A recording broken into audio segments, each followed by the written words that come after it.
Hello and welcome. You're watching AD4 TV Radio News Update, coming to you live from Abuja, Nigeria's capital. I am Adirayo Senami.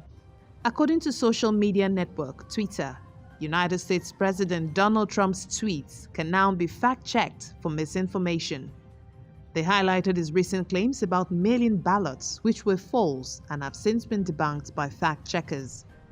In response, President Donald Trump has accused Twitter of interfering in the 2020 presidential elections.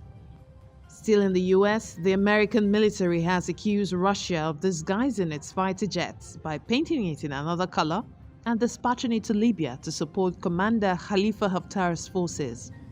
However, Vladimir Zabarov, the head of Russia's Upper House International Affairs Committee, says Russia has not sent any military personnel to Libya. According to Dr. Ashley Bloomfield, the Director General of Health in New Zealand, the country is winning the war against COVID-19. He said this at a press conference this Wednesday, where he announced that there are currently no hospitalized patients with COVID-19, following the discharge of the last case from Middlemore Hospital in Auckland, New Zealand. He added that there are still 21 cases, but they're not hospitalized at this moment. And in Africa, Burundi's election commission has declared the governing party's candidate, Evariste Ndayishimiye, the winner of the country's presidential elections. The opposition has, however, disputed the results of the May 20 polls and accused the governing party of foul play. Ndayishimiye is expected to be sworn in for a 7-year term in late August, when the current president's term ends. In Nigeria, the Speaker of the House of Representatives, Femi Gbajabiamila, this Tuesday expressed the House's commitment to ensure the provision of quality education for every Nigerian child, and that all efforts will be put in place to reduce the number of out-of-school children in the country. Although primary education in Nigeria is officially free and compulsory, about 10.5 million of Nigeria's school-age children between the age of 5 to 14 years are not in school.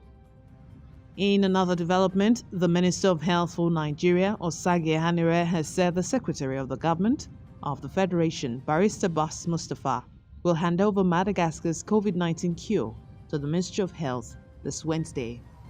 Do recall that President Muhammadu Buhari had received the consignment from his Guinean counterpart on the 16th of May.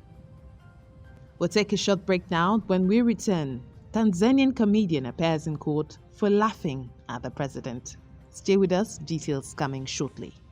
The Honorable Minister of Education, Malam Adamu Adamu, has directed that consequent to the approval of President Muhammadu Buhari for the funding of 6 medical simulation, research and training facilities in colleges of medicine, 1 per geopolitical zone in the country, through TED Fund, the facilities should include provision of molecular science laboratories with capacity for testing and diagnostics of COVID-19, Lassa fever, and related viral diseases. The Honorable Minister emphasized that besides ongoing research work in response to COVID-19 and similar diseases through the TED Fund National Research Fund, the research community of the Federal Ministry of Education should undertake any other sundry contributions in support of the commendable efforts of the Presidential Task Force, PTF, in responding to the threat of COVID-19 in Nigeria. He commended the initiatives of TED Fund in providing a special research grant window towards treatment or vaccine against COVID-19. Additionally, he assured the fund that the federal government will continue to support relevant research